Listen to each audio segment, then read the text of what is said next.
County in northeastern Illinois, northeastern Grundy County in northeastern Illinois, until 10:15 p.m.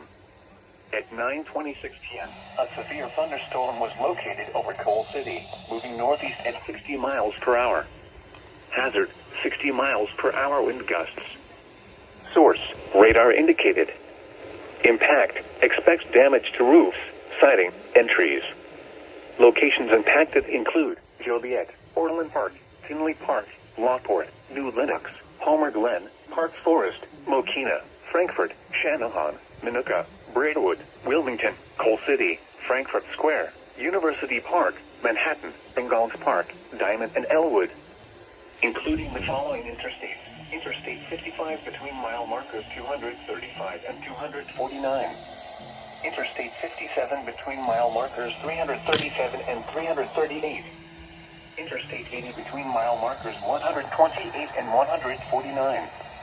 Interstate 355 between mile markers 1 and 4.